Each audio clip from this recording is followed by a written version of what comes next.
Hello everyone, welcome to Cynthia Yoshikawa Yoga. I'm Cynthia. Thank you for joining me today and taking the time. I'm sorry I sound a little funny. My allergies have been going nuts, so it might be a little sniffly and I sound a little weird in my head.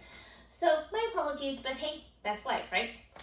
So today we're continuing our discussion on yoga tools. And the yoga tool that I have, yoga tool / prop I have here today is the chair.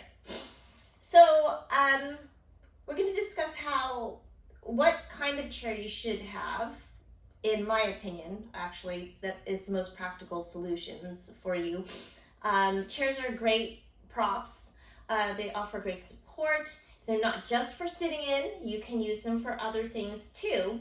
So we'll go over all those things. But first of all, let's talk about the kind of chair you should look for if you have it. Like, you don't have to go and buy one, but we'll get there, okay? So really, the chair that I think is most useful here is a chair with a flat seat, no arms. Okay? Primarily, no arms is a really big deal because when you are practicing yoga in a chair and you're using it seated, you want there to be no arms because then you can actually move your arms. There's no arms in the way. Otherwise, you have to move all the way up to be out of the way of the arms, or you're coming down here and then you have nowhere to go because there's an arm in the way. So if you can, no arms on the chair. The other thing is that you want the seat to be as flat as possible. And I'll show you on with the block. See how that's completely level. And what that does is it puts your body in a more aligned position so that the hips and the legs are on the same level. Now I'm a little bit shorter sometimes, so my legs do come off a little bit, but that's okay. Generally from hips to femur, it's pretty level. Now, if you don't have a chair that's flat like this, and I'll illustrate. This is actually one of my little bucket chairs, and it's not flat. And you might not be able to see it with me sitting in it, so I'm going to show you with a block. So this chair is level, and you can see when I place this block in the chair, it's tilting back. So if you don't have a chair that's level like this, you want to actually fix this so that you're not sliding backwards, because then my hips are actually lower than my femurs. And in a sense, you want to practice yoga aligned. And this is just me as a massage therapy teacher and even as a yoga teacher, because you want there to be the proper tension on the muscles and the ligaments, right? And this puts me out of alignment. And you can see how that would happen with this. So the way you can fix that is to place a towel on the chair to raise this up so you are more level. So if you have a chair that's like this, that dips down, you want to raise that up. And one of the things that I like to do, in fact, I was thinking about this today, this is just shelf liner. If I lay the shelf liner on my chair and then I lay the towel on top, it's not going to slide. So I'm going to add a towel, my shelf liner, if you have it. I just happen to have this in my cabinet and I pulled it out so I could demo this. You would put your, towel in the chair so that you can get it as level as possible. So now when I place my block on the chair, that's level. So now you just created a level support for yourself. Then you can sit in the chair and you've just duplicated what you would have with a flat seat. Pretty handy, huh?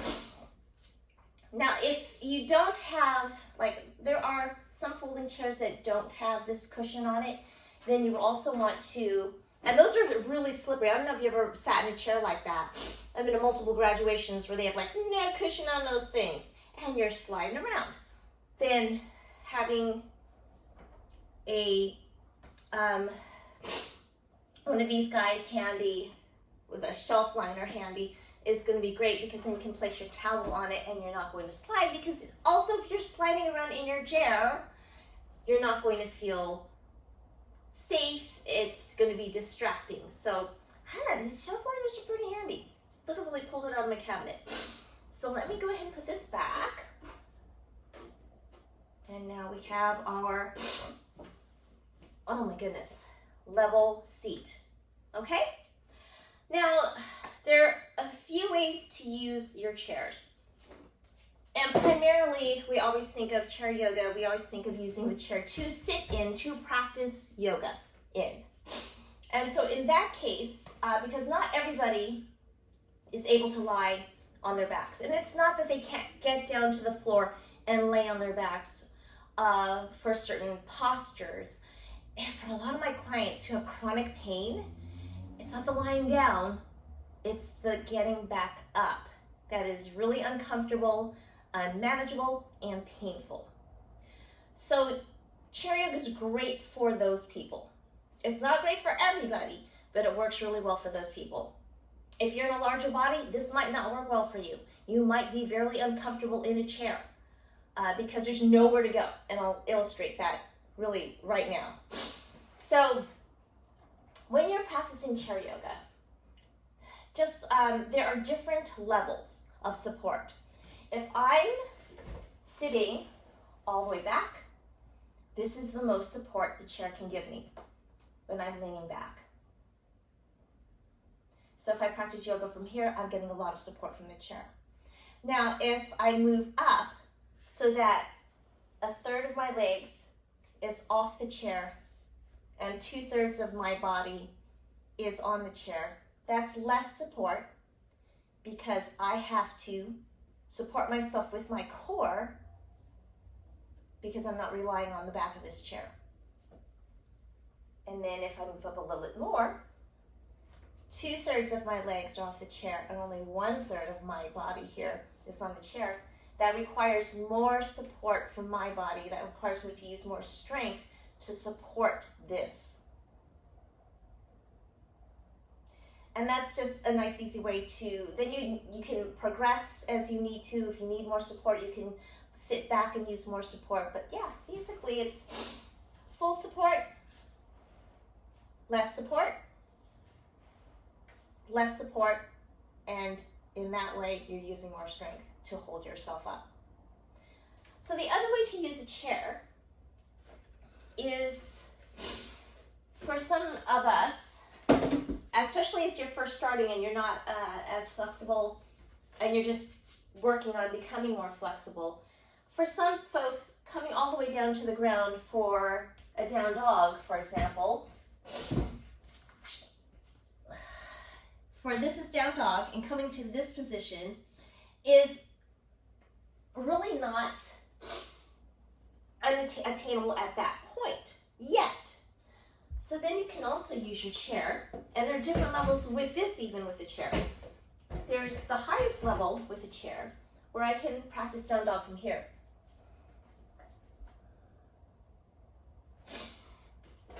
And then if I want to too, and as I get more flexible, I can practice down dog from here. And then if you become even more flexible, at that point you would want to use your blocks. The other way to use chair is for balance. So let's say I'm working on a balance posture and I'm feeling really not balanced, and for me that happens particularly when my allergies are acting up, because I get a lot of fluid in my ears, and that really just messes up my inner ears, messes up my equilibrium, and I just have no balance. And that happens a lot for me. So if I'm having a not so great balance day, I can just use my chair to help me balance. So if I want to practice tree and I'm feeling very wobbly, just my fingers lightly on the chair helps me to keep my balance. And I can use this support and practice this and allow my muscles that need to be stronger to get stronger with support, so that I can strengthen everything everything that needs to stretch can stretch, and eventually, once my body has realigned, I can actually let go of the chair, but it's always there if I need it. And sometimes you can even use, for some things, 2 chairs if you need to, right? And I've even had clients, some of my students, use a chair here to help with supporting their bodies as well. So there are some postures, if I'm coming forward in a forward bend, I can forward bend. If I'm bringing a leg up, I can actually hold my balance here. Because if I'm practicing a posture, let's say just coming forward, and my balance isn't, and I'm not flexible enough to get there or strong enough to hold the balance, and I'm practicing it from here, then I'm strengthening and stretching the wrong muscles, right? I want to strengthen and stretch the muscles that are that particular posture is intended to strengthen and stretch. So that's where the chair comes in handy, where I can be here, I can find the proper form, lean forward, and just hold this. Then I'm actually strengthening the muscles that need strengthening and stretching the ones that need stretching, as opposed to doing this, which is actually not strengthening and stretching the intended muscles.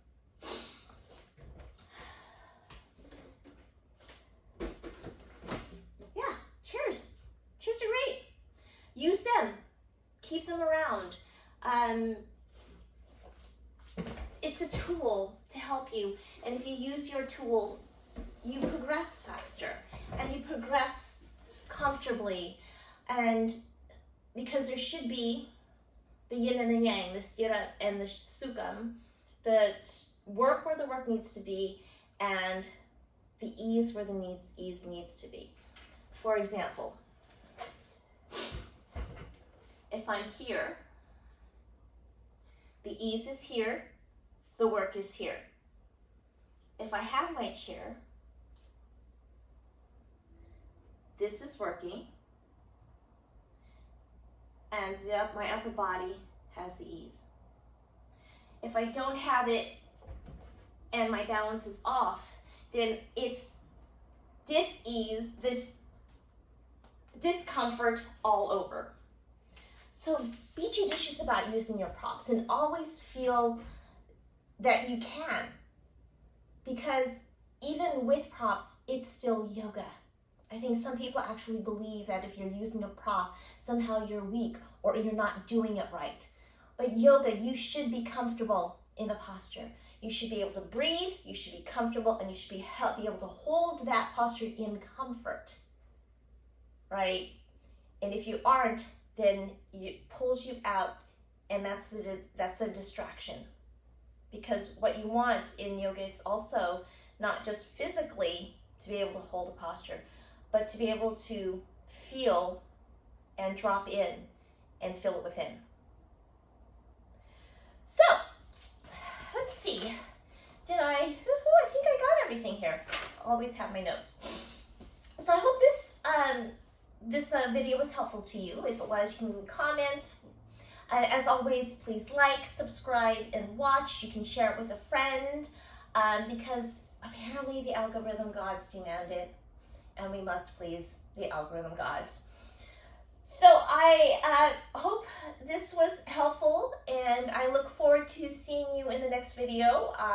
I think at this point, I think this is my last yoga tool video, and at this point we're going to start getting into actually preparing to practice. So I'm looking forward to it. I hope you are too. See ya. Bye.